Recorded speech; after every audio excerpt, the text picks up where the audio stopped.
Sinisilip ng Ombudsman at DPWH ang naging joint venture ng mga kontratistang Diskaya sa kumpanya ng mga kaanak ni Senator Bongo. Sagot naman ni Go, huwag siyang idamay sa paglilihis ng issue mula sa tunay na mga may sala. May report si Ian Cruz. Sa Senate Blue Ribbon Committee hearing noong September 8, pinangalanan ng mag-asawang Diskaya ang ilang mambabatas, taga-DPWH at iba pang opisyal na dawit umano sa katiwalian sa flood control projects. Pero ayon sa Ombudsman, may iba pang mga pangalang di binabanggit ang mga Diskaya kaya mailap at matipid sa pagsasalita at ayaw nang makipagtulungan sa Independent Commission for Infrastructure o ICI. He's protecting people like Bongo. Kasi nga yung joint venture nila, 8 projects worth 800 million. Doon sila simula lumaki. But they will not talk about it. Tinutukoy ni Remulla ang joint venture ng St. Gerard Construction ng mga Diskaya kasama ang CLTG Builders, ang kontraktor na pinamamahalaan ng ama at kapatid ni Senador Bongo. Pinasok daw nila ang mga joint venture mula 2017 noong si Go ang special assistant ni dating Pangulong Duterte. Naungkat daw ito sa state witness evaluation at case build-up ng DOJ. Sinasabi nila they had to go through a mediator, tapos lisensya lang daw na ginamit nila. Ang ginamit ng kabila.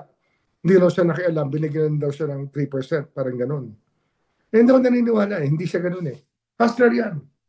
Iniimbestigahan ng Ombudsman at DPWH ang ugnayan ng mga Diskaya at ng CLTG. Ang daming kontrata ng mga Diskaya. Libo. Meron na kaming plano at meron na kaming mga gagawin sa mga susunod na araw to look at those, specifically at those contracts of the Diskayas during the previous administration. Sabi naman ni Go, idinadawit siya para malihis ang takbo ng investigasyon mula sa tunay na may sala. At sana naman po, wag naman po akong gawing dahilan na hindi mag-cooperate. Ano to? May cover up? Ano to, para ilihis yung atensyon sa totoong may kasalanan?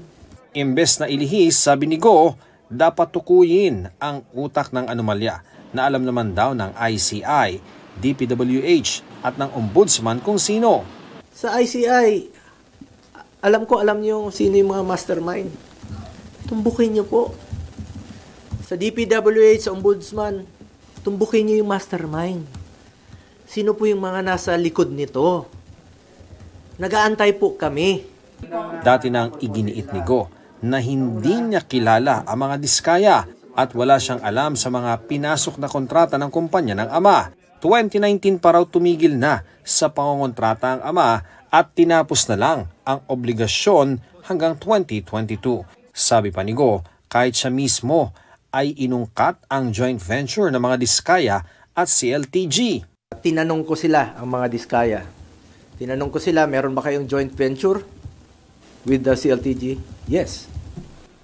Tapos na ba? They answered yes. Napapakinabangan na ba?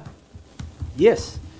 So, dun po, nagkaroon po ako ng interest din bilang isang senador at miyembro po ng Blue Ribbon na kung may pagkukulang, pagkakamali, kung anomalous o substandard, panagutin niyo, sinabi ko doon. Handa naman daw si Go na humarap sakaling ipatawag ng ICI. Ayon pa kay Remulla, posibleng hindi lang si Go ang pinoprotektahan ng mga Diskaya. Mark Villar. It's a possibility lang. Ang secretary si Mark, doon sila lumaki, doon sila nakakuha ng napakaraming project. That's where they really rake it in nung secretary si Mark. Hindi pwede hindi alam ni Mark yan. Si Senador Mark Villar ang DPWH Secretary mula 2016 hanggang 2021 noong panahon ng Administrasyong Duterte. Ang ina niyang si dating Senadora Cynthia Villar, posibleng pinoprotektahan din umano ng mga Diskaya ayon kay Remulla. Wala ako pa kung direct evidence dyan. Pero yung stay kasi ni Mark and knowing that these Diskayas became very big during that time. They sought favor with these people.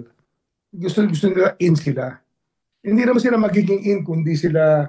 Iniimbestigahan din ng Ombudsman ang mga proyektong napunta sa kapatid ng dating senador na si Bong Revilla. Kapatid niya kasi yung contractor nila, si Princess Revilla.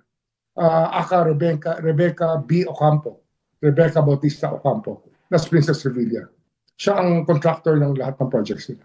You're talking about Bong Lani and the children.